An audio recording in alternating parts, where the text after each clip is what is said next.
kasih semuanya.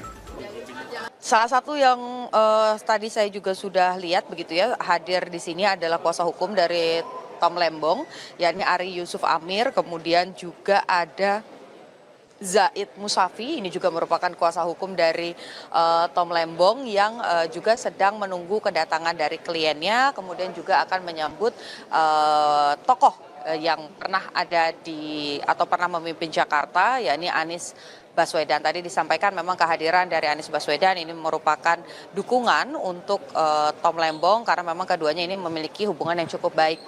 Bapak Amir, boleh sedikit untuk Kompas TV kita berbincang sebentar. Pak Zaid juga boleh bergabung dengan Kompas TV. Pak, tadi saya sedikit sudah spill begitu ya ke penonton Kompas TV bahwa akan ada yang berbeda dalam persidangan kali ini, bukan hanya mendengarkan JPU tapi juga akan ada eksepsi yang disampaikan. Poin-poinnya apakah spesifik soal kejanggalan-kejanggalan yang terjadi, Pak Zaid dulu? Ya, tentu dalam menerapkan aturan itu sesuai ketentuan hukum pidana harus ada aturan tersebut terlebih dahulu sebelum orang dikenakan pidana. Dalam Undang-Undang Tipikor dinyatakan secara jelas aturan-aturan apa saja yang masuk dalam kategori korupsi dalam tindak pidana korupsi. Nah, karena Pak Tom ini dalam dakwaan ternyata tidak ada perbuatan dia yang melangsung terhadap Undang-Undang Tindak Pidana Korupsi. Yang ada adalah perbuatan melawan hukum dalam konteks Undang-Undang Perlindungan Petani dan Pangan. Nah, harus ada korelasi di situ adalah pasal 14 itu tadi. Nah, sayangnya dalam dakwaan pasal 14 ini tidak ada. Jadi korelasinya kedua undang-undang ini terhadap Pak Tom apa? Dan hal lagi yang lebih penting, dalam dakwaan itu ternyata Pak Tom itu perbuatan melawan hukumnya itu salah satunya adalah karena melanggar masalah pemberian izin itu, tapi konteksnya adalah masalah pembelian gula dari pabrik. Sedangkan undang-undang yang digunakan adalah kalau itu pembelian gula dari petani. Jadi ini nggak sinkron. Loh, kenapa dikenakan undang-undang perlindungan terhadap petani ketika orang-orang yang mendapat persetujuan impor, bukan izin impor. Pak Tom nggak bisa menerbitkan izin impor, yang menerbitkan adalah Dirjen. Tapi persetujuan impornya memang harus dia selaku mewakili negara, dalam konteks ini adalah selaku menteri. Gitu. Nah, kenapa Pak Tom malah dikenakan terhadap undang-undang tersebut? Harusnya kalau yang dibeli itu gula dari petani, silakan pakai undang-undang perlindungan petani. Tapi ini para distributor atau perusahaan gula ini, PT PPI ini selaku BUMN membelinya dari perusahaan swasta, dari pabrik. Kenapa pakai undang-undang perlindungan petani? Ini kan nggak sinkron. Ya, ini yang kita bilang ini sangat dipaksakan perkara ini. Betul, salah satunya. Selebihnya banyak kejutan lagi nanti.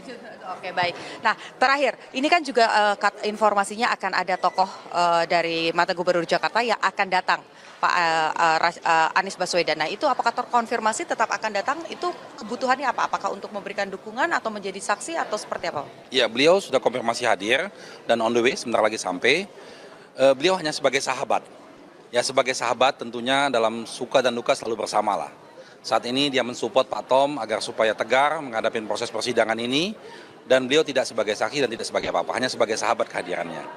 Saya datang sebagai sahabat Bapak Tom Lembong.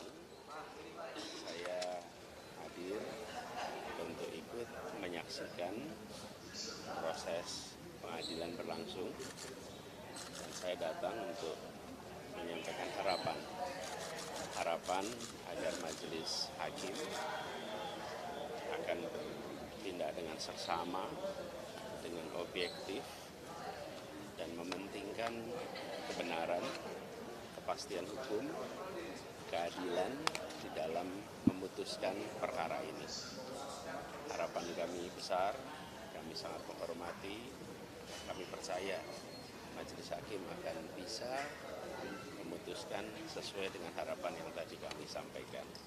Jadi tujuan kami hadir hari ini, saya ingin secara langsung hadiri menyaksikan proses ini dimulai. Itu aja, cukup, nanti habis selesai. Ya.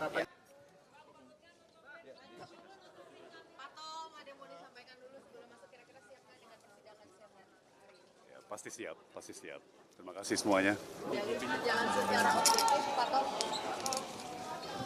Pak Tom.